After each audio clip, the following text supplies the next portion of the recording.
बिस्मिल्लाहिर्रहमानिर्रहीम। अल्हम्दुलिल्लाह हमारे पास ये अजवा खजूर का बड़ा ज़बरदस्त स्टॉक आया है। इस स्टॉक में ये जो अजवा खजूर है इसके सारे ही दाने जो है ना वो बड़े दाने हैं, इसमें कोई भी छोटा दाना नहीं होगा। यानी अगर मुबालगतन कहा जाए कि एक भी दाना नहीं होगा तो शायद ये मुबालगा गलत नहीं होगा।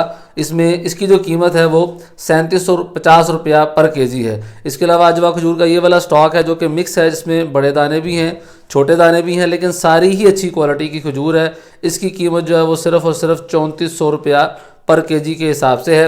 इसके अलावा हमारे पास मबरूम खजूर का ये नया स्टॉक आया है जिसमें बिल्कुल फ्रेश खजूर मौजूद है और ये बड़ी प्रीमियम क्वालिटी की खजूर है, बिल्कुल ताज़ा और फ्रेश है। और दाना भी तकरीबन सारे दाने ही बड़े हैं, कोई एक दाना भी शायद छोटा नहीं होगा। सारे ही दाने बड़े साइज़ के और अच्छी क्वालिटी की इसमें खजूर मौजूद है।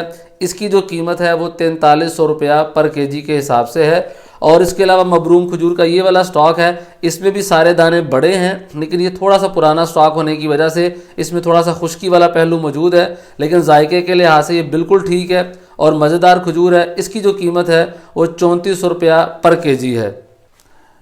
इसके अलावा हमारे पास ये सुकरी खजूर है जो कि बड़ी अच्छी क्वालिटी की है और बड़ी नरम और जायकेदार ये खजूर है। इसकी जो प्राइस है वो सिर्फ़ और सिर्फ 2500 रुपया पर केजी है। इसके अलावा हमारे पास ये अंबर खजूर का स्टॉक भी आया है जो कि बड़ी ही ताज़ा और फ्रेश खजूर है, जिसके दाने मुनासिब साइज़ के हैं, ना ज़्यादा बड़े हैं ना बहुत छोटे हैं, मुनासिब साइज़ के दाने हैं। बड़ी ही आला क्वालिटी की और जायकेदार ताज़ा फ्रेश ये खजूर है, यानी खाने का इंशाल्लाह मज़ा आएगा, लुत्फ़ आएगा। इसकी कीमत जो है ना वो सिर्फ़ और सिर्फ 3400 रुपया पर केजी है।